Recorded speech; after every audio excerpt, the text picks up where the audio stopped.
This year, as one of my prayer rhythms, I've been cross-stitching a map of our diocese. And as I've been doing it, I've been praying for the flourishing of every community across Arohe. I've been praying for you as leaders and as teams, and for the people in your communities, that you would know flourishing, that God would equip and resource you with what you need for your ministries, and that you would have people to partner with you in the places where you work, live and play. And it's a little bit like each of these squares is one of those fields from our gospel reading today. One of the things I've noticed as I've been sewing is that the fabric is weak until the whole thing is complete, because it is the weave of those stitches with one another, their interconnectedness, interlocking, that gives the tapestry its full strength and vibrancy. I don't think there's anywhere that, we would say the good news of Jesus is not present at all. And yet we know that there are so many places where it has not fully come.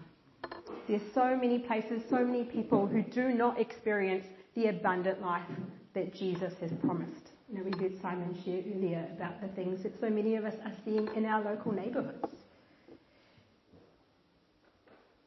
And so the task remains for us. The task remains for us to continue to partner in God's good work of growth and multiplication. People who follow Jesus and live in his way. And I'm going to quote Simon's twice now. I didn't mean to do that. But I just read an article last night that he put together for the Catch Network. And I thought he just had this beautiful analogy of what the church is. And this is what he said. He said, I've come to believe that a field hospital is a far better picture of the church. We are not a club tucked away from the battle. We are God's field hospital operating in enemy territory, binding up the brokenhearted and tending the wounded in Christ's name. It's messy and uncomfortable. You never know who's coming through the door next. Sometimes it's your neighbour. Sometimes it's you. Everyone's hands are needed because lives are on the line. I thought that was just really beautiful. Sorry, I keep making the thing go weird.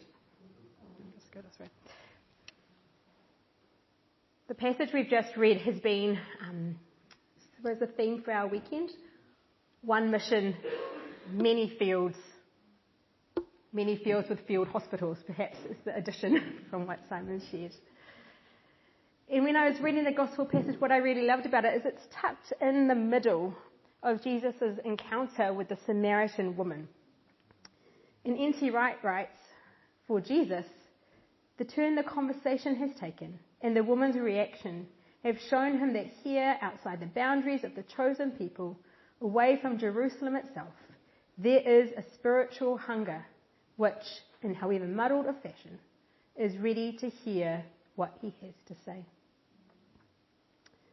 Don't know about you, but I've been in lots of conversations recently that talk about this increased spiritual hunger, this increase in spiritual temperature across Aotearoa. You've probably read stuff about revivals overseas, and while we might not have the research studies or the mainstream news articles to back it up, that's certainly the conversation that's being had.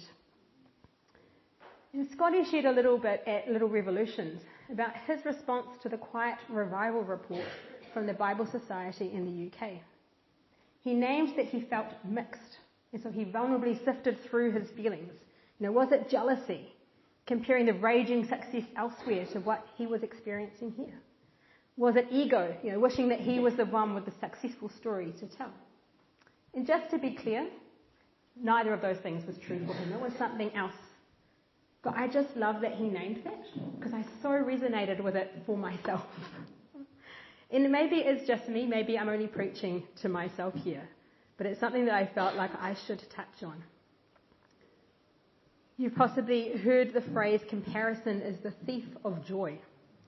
And it's so hard not to compare. And so often when we hear good news, we think it's some sort of threat to our own self or the thing that we're a part of. And so rather than celebrating the fruitfulness or the success that others are having, we kind of denigrate it, we bring them down. we make excuses for why good things are happening. We say things like, oh, that church is growing, but remember, it's not just about numbers.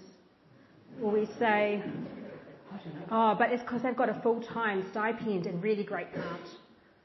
Oh, it's just because they've got so many young adults. I find myself doing it. And I think when I say those things, when I think those things, it's like I've forgotten that God's desire is to bring flourishing to the whole. It's like I've forgotten that it's God that is the God of the harvest. So comparison is the thief of joy, but it's also a distraction from the work that we are called to do. Now, each of us has been called as co-labourers in God's fields. God has entrusted a particular patch to us, or maybe a few. And there's more than enough for us to do in our own patch without worrying about what's happening in other people's.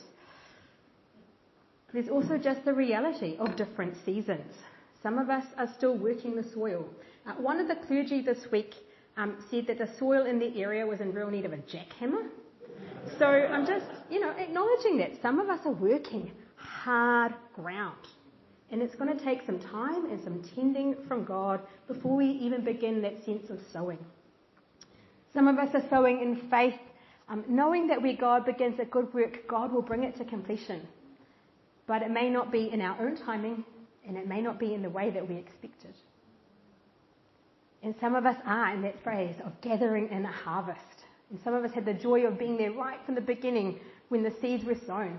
And some of us are just reaping the benefits of other people's hard graft. But whatever the season is, if we want to be fruitful, we actually get out in the field. We can't get distracted looking at our neighbour's field. Maybe one final lesson from the cross-stitch. I find that it's those patches with the greatest diversity of colour that end up being the strongest, because they have multiple threads woven over one another, supporting one another. And I think that has something to say to us, that actually we need the full diversity of this room, that we need the full diversity of our diocese to actually see the flourishing of the whole.